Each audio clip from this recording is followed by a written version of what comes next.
secara resmi menunjuk Indonesia sebagai tuan rumah Piala Dunia U17 menggantikan Peru. Ketua Umum PSSI Erick Thohir menyebut drawing Piala Dunia U17 akan digelar di Jakarta. Selain sebagai tuan rumah, Indonesia juga lolos dari salah satu 24 tim yang akan bertanding pada 10 November hingga 2 Desember mendatang. Kesempatan buat Indonesia. Rumah kita, panggung kita untuk Garuda Muda bisa mendunia. Jadi kita akan memberikan kepada Coach Bima Sakti dan nanti pasti kita akan diskusikan di Exco, mungkin ada pendamping lah. Ya, pendamping karena ini kejuaraan dunia, ya. Siapapun pendampingnya nanti kita diskusiin. Lalu kalau kita lihat juga untuk persiapan, ya kami akan mengirimkan tim terbaik. Siapapun mereka. Kenapa kita bikin seleksi 9 kota? Kenapa kita akan dilatihan di Eropa? Ya kita ingin buat tim yang terbaik. Piala Asia U17 sudah memasuki babak semifinal dan 4 tim sudah memastikan melangkah ke Piala Dunia U17 2023. Terbagi dalam 6 zona, 24 tim akan bertarung. Selain Indonesia, sudah ada 23 tim yang memastikan lolos ke Piala Dunia U17 2023. Peserta dari zona Asia jadi tim terakhir yang lolos ke Piala Dunia U17. Mereka adalah Iran, Korea Selatan, Jepang, dan Uzbekistan. Dari zona Afrika, 4 tim sudah memastikan diri. Mereka adalah Burkina Faso, Mali, Maroko, dan Senegal. Dari CONCACAF atau zona Amerika Selatan dan Tengah, ada Kanada, Meksiko, Panama, dan Amerika Serikat. Dari CONMEBOL atau zona Amerika Selatan, sudah diisi Argentina, Brasil, Ekuador, dan Venezuela. OFC atau zona Oseania hanya diisi 2 negara, yaitu Selandia Baru dan Kaledonia Baru. Dan terakhir dari UEFA atau zona Eropa, ada Inggris, Perancis, Jerman, Polandia, dan Spanyol. Namun polemik muncul menyoal venue yang akan digunakan untuk Piala Dunia U17. Pasalnya, pelaksanaan Piala Dunia U17 jika berlangsung di Stadion Gelora Bung Karno akan bersamaan dengan konser musik band Coldplay yang akan berlangsung pada 15 November mendatang. Merespon hal ini, Presiden Joko Widodo menyebut jangan mempermasalahkan venue Gelora Bung Karno karena masih ada stadion lain yang sudah siap digunakan. Itu kepercayaan yang diberikan internasional, kepercayaan yang diberikan FIFA kepada Indonesia. Saya sudah perintahkan kepada Ketua PSSI untuk betul-betul disiapkan betul. Kalau venue-nya kan memang sudah ada dari yang kemarin sudah kita perbaiki, artinya tinggal digunakan, tetapi manajemen semuanya harus disiapkan betul. Iya, nanti kan dicarikan solusi. Stadion kita kan juga bukan hanya GBK, yang lain kan ada JIS, ada di Manahan, ada di Harpat, ada banyak, ada di Surabaya, Stadion Bung Tomo, ada juga, stadion kita ini banyak kok yang sudah siap. Kapolri Jenderal Listio Sigit Prabowo memastikan keamanan event sepak bola nasional maupun internasional termasuk Piala Dunia U17. Kapolri mengatakan telah mendatangkan instruktur dari Inggris untuk memberi pelatihan. Nantinya keamanan dalam setiap pertandingan baik liga domestik yang rencananya akan bergulir bulan Juli maupun saat gelaran Piala Dunia U17 akan berstandar internasional. Untuk betul-betul bisa melaksanakan pengamanan dengan standar internasional, beberapa waktu yang lalu kami sudah mengundang para instruktur dari Inggris, saat itu dari University untuk memberikan pelatihan. Beliau-beliau adalah ahli-ahli yang sangat memahami bola dan pengurus-pengurus yang selalu ikut dalam pertandingan internasional. Tentu yang kita nantikan permainan Garuda Muda untuk unjuk gigi di panggung dunia. Tim Liputan, Kompas TV.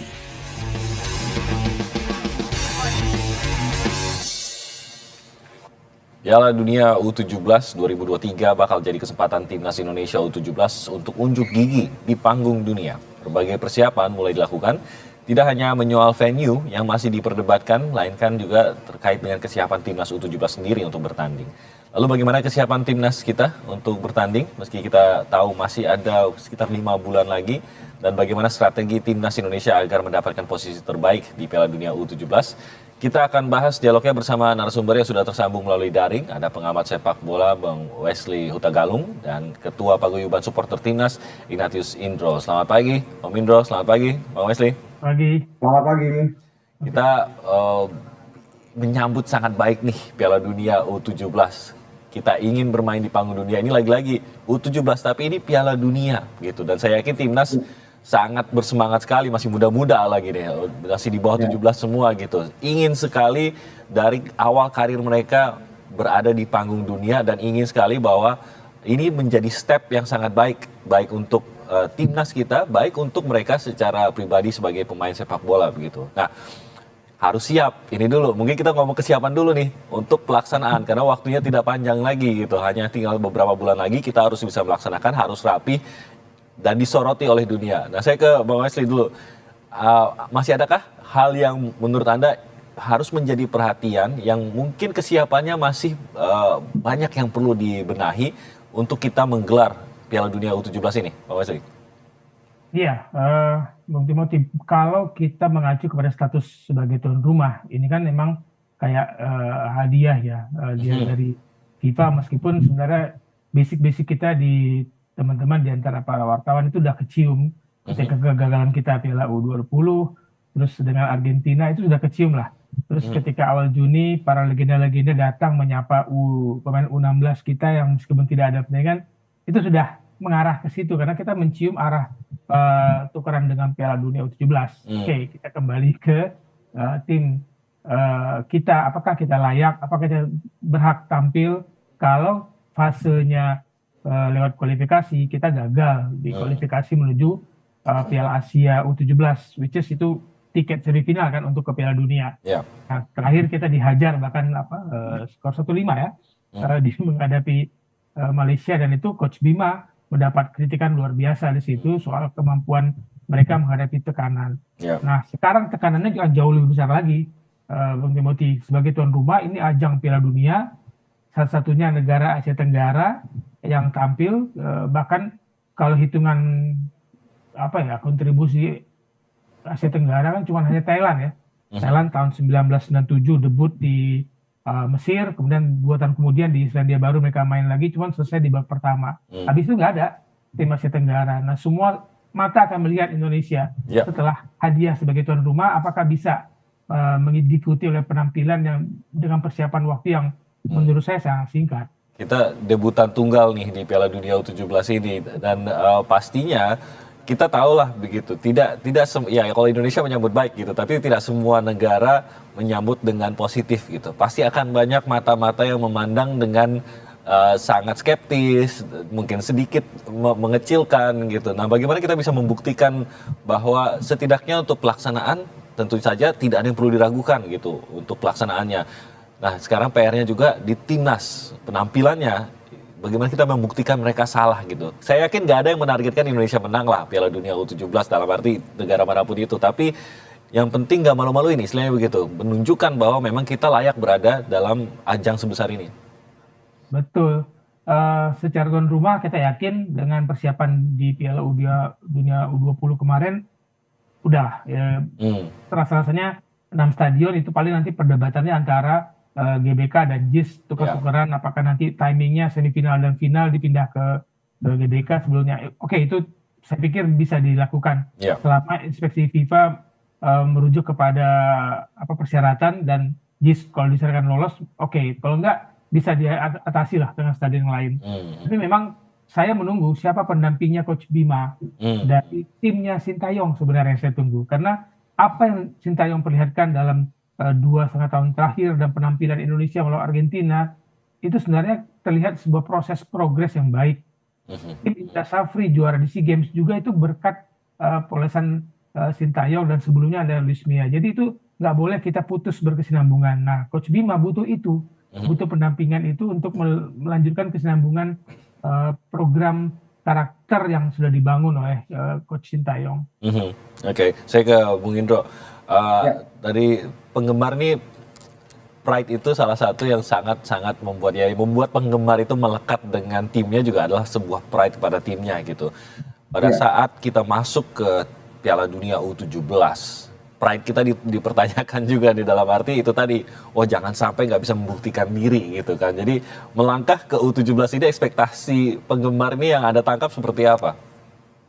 Ya kalau ekspektasinya tentu kita tidak memiliki ekspektasi yang Menang Piala Dunia gitu ya. berlebihan ya. Karena walaupun kita di pot utama ya, karena kita kan tuan rumah ya, Ya. kita kan tidak kemungkinan tidak bertemu dengan seperti Brazil atau Meksiko ataupun Nigeria yang menjadi negara-negara unggulan di U17 ya. Tapi tentunya persaingan di negara-negara lainnya juga cukup kuat dan mereka memiliki kesiapan tentunya lebih panjang dibanding kita yang nanti itu cuma 5 bulan ya. Seharusnya apapun yang terjadi, kalau misalnya kita memiliki kompetisi di tingkat junior, ini tentunya kita tidak terlalu was-was. Tapi kan kita tidak punya ya. Ini yang menjadi masalah sebenarnya. Apakah tim yang dibuat nanti memang tim terbaik dari tim Indonesia? Nah ini yang menjadi pertanyaan karena kan ini kabarnya baru cari dari jumlah daerah ya. Nah ini yang dan persiapannya 5 bulan ini pendek sekali, walaupun kita di pot utama, tapi kita juga masih ada kemungkinan bertemu dengan misalnya negara-negara seperti Inggris dan juga negara-negara lainnya. Nah ini yang jadi masalah sehingga kita tidak bisa berekspektasi untuk seperti apa gitu ya. Apalagi juga kita tahu seperti Bung Wesley tadi katakan, kita terakhir kalah dengan tim memalukan ya, dengan timnas Malaysia ya 5-1 ya. Nah ini yang kita berharap sih ini menjadi ajang pengalaman bagi anak muda kita. Kita jangan bebankan mereka berlebihan juga gitu, karena tujuan utamanya tetap menangani di timnas senior tentunya. Agak sulit untuk bisa memprediksi atau memberikan ekspektasi kalau kita belum tahu juga. Masih banyak komponen yang kita belum ketahui nih gitu ya, timnya siapa-siapa saja nanti isinya.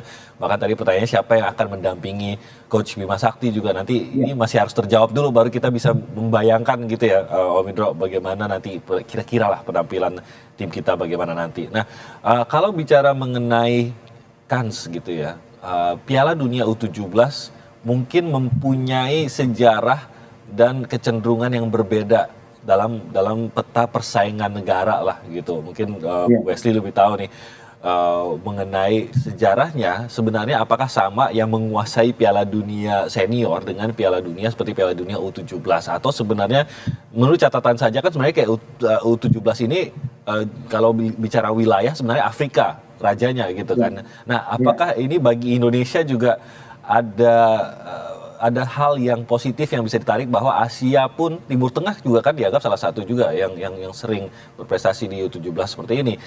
Bung Wesley, apakah kalau bicara sejarah sebenarnya melihat tim seperti Prancis, Argentina, kita tahu itu tim-tim terbaik, tapi kalau udah di U17 petanya berubah gitu, Bung Wesley. Ya, pada usia ini kan kita harus akui perkembangan postur tubuh dari negara-negara Afrika itu sangat baik dalam posisi untuk melakoni olahraga seperti sepak bola, atletik gitu. Dan secara bakat ya Brazil dengan 15 juara ya sudahlah, kita tahu Brazil seperti itu dari kecil. Kalau kita ke Brazil pun semua anak main bola dan ini impian mereka. Nah di Afrika main sepak bola kan menjadi salah satu jalan memperbaiki taraf kehidupan mereka. Hanya Nigeria itu, Senegal itu akan habis-habisan bermain seperti ini. Nah, kita sejarah mengatakan Nigeria yang kemarin dengan Brazil hampir sama lah ininya kemampuannya. Tapi negara-negara Eropa lain mulai muncul serius di usia dini. Inggris pernah juara. Nah, sekarang nama-nama besar mulai bermunculan dari Piala U17 ini kan. Kemarin Phil Foden muncul, sebelumnya Victor Osimhen, striker Napoli dari Nigeria muncul. Keseriusan itu mulai terasa memberatkan juga negara-negara Asia sebagai peserta. Padahal sejarahnya kan kejuaraan ini tuh lahir di Singapura, di Lions Cup. Nah, tapi nggak ada tempat lagi bagi kita ketika negara lain sudah melihat ini sebuah keseriusan ajang untuk membangun tim sepak bola mereka dari usia dini 17, kemudian Piala U20 itu melahirkan banyak bintang-bintang di situ.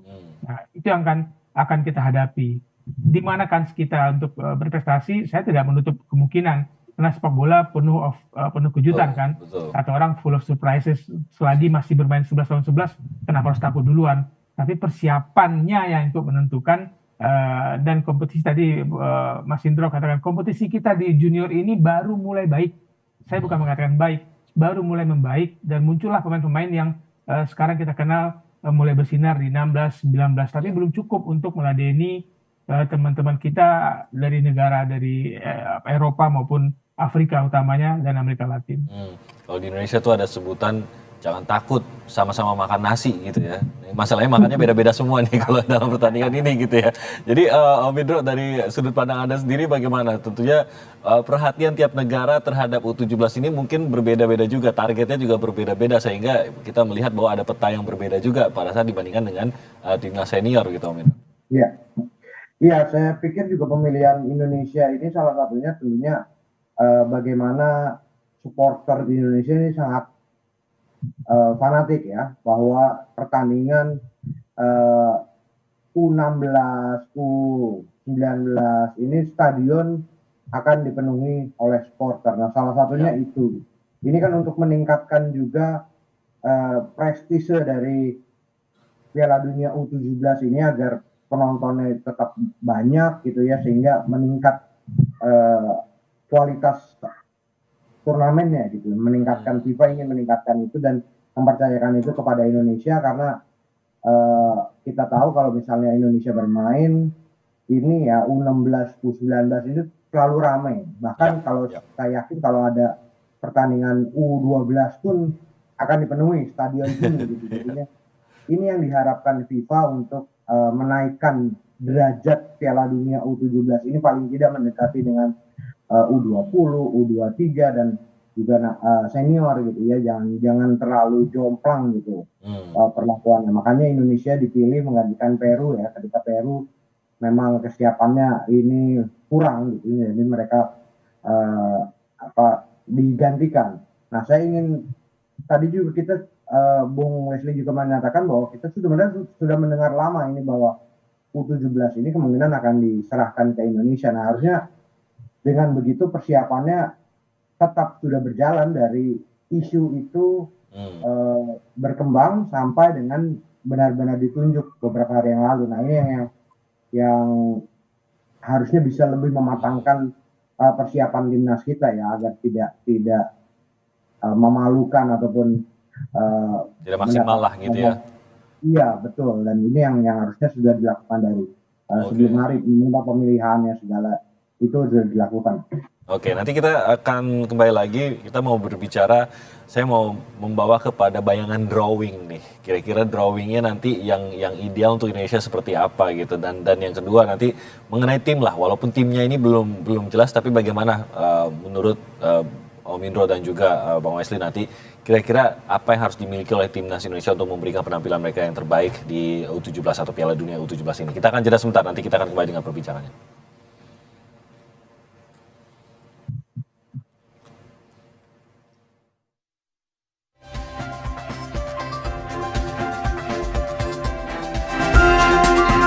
Kita masih berbicara terkait dengan kesiapan Indonesia dan juga kesiapan dari timnas U17 kita untuk bertanding di Piala Dunia U17 yang akan dilangsungkan di Indonesia. Saya masih bersama Bung Wesley dan juga ada Om Indro di sini yang bergabung bersama kita. Drawing, Bung Wesley, kira-kira kalau Indonesia kan sudah pasti di pot 1 nih untuk di drawingnya karena kita adalah tuan rumah. Nah, kalau melihat lawan-lawannya itu, ada nggak sih sebenarnya lawan-lawan yang ya mungkin kita berharap lah bisa satu kelompok agar paling tidak kita ada peluang dikit gitu untuk beberapa kali bisa menang, bisa mendapatkan skor, mungkin saja bisa maju ke tahapan berikutnya begitu? Ya, dengan aturan bahwa tidak ada dua negara dari satu konfederasi, berarti kita kan tidak mungkin bersama tim dari Asia ya, Iran, Jepang, Korsel. Nah, ya kita sih berharap adalah undian yang baik untuk pertemuan kita dengan paling tidak negara yang dari Oseania, jangan terlalu langsung berhubungan dengan Brazil, Argentina gitu. Tapi kalaupun dari Amerika Latin ya Venezuela deh gitu. Kalaupun dari dari Eropa saya bingung juga sih, dari Eropa Inggris. Eropa bingung ya semuanya. Spanyol. Tim-timnya tim-tim papan atas semua soalnya. Setidaknya mungkin ya beberapa Venezuela tadi apa Kanada mungkin yang bisa ya kita berharap gitu. Senegal bagaimana? Senegal juga sebenarnya ada kans kah di situ? Dengan mereka status mereka ya, dengan perkembangan sepak bola mereka, juga mereka pernah menjadi runner up, mereka tim yang kuat menurut saya di usia muda. Ya Senegal lawan yang tidak kita butuhkan di fase grup. Tapi masih perlu nggak kita berharap demikian gitu? Kalau melihat timnya itu sebenarnya sih ya bagian besar memang berat lah, hampir semua gitu berat. Ya. Perlu tidak kita berharap pada drawing yang ada kemudahan buat kita, atau sebenarnya ya udahlah siapapun sebenarnya sama-sama aja lah, semuanya lawan yang berat, maka kita harus mempersiapkan diri dengan sekuat tenaga begitu. Ya, secara pribadi kalau sebagai fans klub kita pasti berharap kita mendapatkan undian yang dimudahkan. Tapi kalau sudah masuk dunia olahraga, sekali kita berusaha menghindari lawan, ya selamanya kan kita kesulitan untuk maju dengan kepala tegak, dan kita yakin kita punya kesempatan yang sama dengan lawan di hadapan. Itu ketika mereka masuk lorong ganti, berseberangan jalan gitu, Bung Timothy. Kalau sudah minder, sulit bermain di lapangan, kakinya akan berat untuk bergerak. Jadi mindsetnya sudah harus siapapun undian yang kita hadapi ya, kita sama kok, sama-sama bisa main bola. Ya itu dulu mindsetnya. Takutnya kalau kita berharap ketakutannya akan lebih besar pada saat tidak mendapatkan hal tersebut kan. Kita berharap lawan si A misalkan, tiba-tiba dapatnya Brazil. Kita akan lebih takut lagi melihat Brazil ketimbang dari awal kita udah siapapun deh gitu. Gitu maksudnya ya Bung Wesley. Sehingga ini yang harus dijaga terutama untuk timnas kita di U17 ini. Kalau dari Om Indro bagaimana? Ada tidak yang berharap ya mungkin kita sekelompok dengan ini dulu deh, tim yang ini gitu? Iya, kalau Afrika mungkin kita lebih baik ketemu Burkina Faso gitu ya. Kalau misalnya Oseania kita bertemu dengan Kaledonia Baru. Ya. Tapi ya betul bahwa kita harus mengabaikan harapan-harapan itu, bahwa kita main nothing tulus saja, nothing tulus, dan juga main lepas gitu. Kita berharap sih bisa anak-anak muda ini main lepas, tambah pengalaman, mungkin nantinya kita bisa menembus kualifikasi ya, bukan hanya mendapat keuntungan dari tuan rumah gitu ya. Kedepannya kita bisa melalui fase kualifikasi dan menembus secara permanen gitu. Ini kan yang benar-benar kita inginkan gitu, yang benar-benar kita inginkan, bahwa kita memiliki prestasi seperti itu mulai dari usia U17 hingga senior gitu. Kita bisa menembus kualifikasi. Nah, untuk itu sih perbaikan sistem sepak bola yang perlu dibutuhkan ya depannya. Bagaimana liganya diperbaiki, lalu juga pembinaan usia dininya melalui kompetisi usia dini ini juga harus dilaksanakan. Kita tahu bahwa misalnya kita berkaca pada Liga Inggris itu dia kan ada mungkin 11 sampai 13 ini ya, liga gitu ya. Ini yang harus kita kuatkan gitu, sehingga kita nembus turnamen-turnamen seperti ini melalui babak kualifikasi, dan ini memenuhi 10.000 jam pemain bermain gitu dalam sepak. Istilahnya kalaupun katakanlah ya kita menang Piala Dunia U17 ini, menang sebagai juaranya pun itu tidak lantas sepak bola Indonesia terbenahi gitu. Memang ini kerja jangka panjang lah gitu untuk melakukan hal tersebut begitu ya. Nah, tapi saya coba putar sebaliknya gitu ya. Kalau tadi pendekatannya mencoba melawan atau satu kelompok dengan tim yang kemungkinan seperti New Caledonia itu mungkin kita masih ada peluang yang baik gitu lawan mereka. Tapi kita tidak boleh seperti itu. Kita tadi sudah ditegaskan bahwa tidak boleh, kita harus siap mental lawan siapapun. Kalau bisa lawan siapapun, sebenarnya ini kan tempat belajar yang baik sekali gitu buat timnas kita gitu. Inginnya tuh lihat timnas kita tuh bisa main melawan siapa, karena kan udah pasti kita nggak ya sudah pasti lah ya, tidak mungkin melawan semuanya kan, karena nanti akan gugur dan lain-lain di fase grup. Tapi ingin lihat lawan siapa sebenarnya agar kita bisa belajar lebih baik, Bung Wesley? Pelajaran yang kita petik ketika Indonesia menghadapi Argentina minus Messi, Di Maria gitu atau Mendy, bagaimana pemain kita datang dengan masuk dengan kepala tegak dan bermain dengan penuh percaya diri, Iya. nggak minder, nggak takut dengan status mereka. Mereka baru juara dunia akhir tahun Iya. kemarin. Itu menjadi modal yang baik bagi adik-adik kita di U17. Senior mereka sudah memperlihatkan itu bahwa juara dunia saja mereka hadapi dengan keberanian, dan Argentina menang dengan susah payah loh. Saya mengatakan susah payah dan mereka sangat serius menghadapi kita. Nah, itu menjadi modal bagi kita. Siapa yang ingin kita hadapi kalau tim kita benar-benar siap. Tadi saya katakan seandainya saya menunggulah persiapan dari Coach Bima dengan tim pendampingnya. Saya yakin tim pendamping di U16 kemarin ketika kita berhasil di Piala AFF U16 itu kan lanjutannya ya, AFF U16 kualifikasi menuju AFC U17 lalu Piala Dunia ini. Ya, kita tunggu keberanian para pemain kita untuk menghadapi. Saya ingin ketemu dengan Brazil sebagai tim yang paling bilang bersinar di U17. Tunjukkan bahwa senior kita bisa menghadapi Argentina, ya kita menghadapi Brazil, Inggris, Prancis, Jerman, Spanyol yang selalu melahirkan pemain-pemain terbaik di Eropa dari sejak usia dini. Ya kita coba hadapi, siapa tahu dengan seperti itu kita punya trigger untuk mengatakan kepada dunia, inilah anak muda Indonesia, liriklah kami. Siapa tahu pemain kita punya kesempatan bermain di luar negeri. Tapi kalau kita jadikan U17 ini sebagai ajang coba-coba, hanya sekedar memenuhi ekspektasi kita sebagai tuan rumah karena kita sudah bangun, sudah renovasi stadion dan keluar uang ratusan miliar, sayang sih Bung Timothy. Ini momentum untuk menunjukkan kepada Indonesia, ini loh sepak bola Indonesia. Betul, harus dipergunakan dengan baik. Tidak tanggung-tanggung ya. Walaupun bukan lagi juara dunianya, tapi sepak bola itu nggak bisa lepas dari Brazil memang. Kalau semua yang ini masih mau mencoba melawan Brazil, mencoba belajar sesuatu juga dari Brazil. Itu tadi Bung Wesley mengatakan coba lawan Brazil. Moga-moga nanti ada kesempatan. Kalau dari Om Indro bagaimana? Iya, Brazil dia sudah menjadi juara terbanyak kedua setelah Nigeria ya. Ini menunjukkan bahwa Brazil itu memiliki talenta-talenta yang tidak pernah putus ya.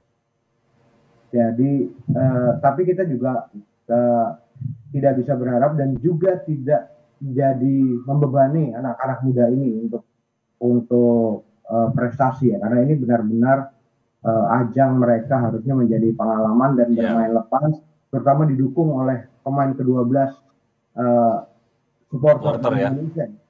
Nah ini yang harus menjadi tambahan pecutan semangat, dan spirit kenegaraan ini juga harus dibangun ya. Kita tahu bahwa Indra Safri berhasil ini karena juga dia membangun spirit kebangsaan yang begitu besar ketika merebut SEA Games kemarin ya, sehingga semangat nasionalisme dari pemain ini muncul dan menunjukkan segala sesuatunya bahwa ini ajang untuk pembuktian bahwa Indonesia memang paling tidak bisa berbicara di kancah Piala Dunia U17. Oke, nah agar bisa mendapatkan pemain-pemain yang terbaik nih, yang untuk memperkuat timnas U17 kita di ajang Piala Dunia nanti, apa yang harus dilakukan, Bung Wesley? Ini kan ada beberapa langkah tadi seperti scouting dari beberapa wilayah dan beberapa daerah di Indonesia.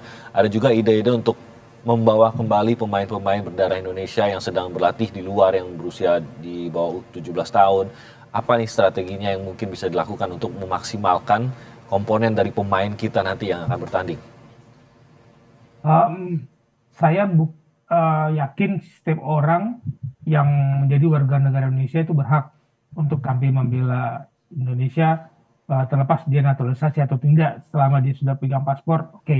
Tapi dengan waktu yang singkat ini, tanpa kompetisi untuk menyeleksi, saya pikir Coach Bima sudah harus punya rancangan tim yang dia miliki, melanjutkan tim AFF U16 kemarin, atau kalaupun ada tambahan seleksi dari, katanya ada dari Garuda Select, atau akan menjadi roadshow nanti, muter-muter lah nyari pemain lewat kompetisi yang mana untuk dicari, dan itu harus dilakukan dengan, menurut saya, dengan sangat terbuka. Jangan sampai informasi ini tidak diketahui untuk orang mengikuti seleksi.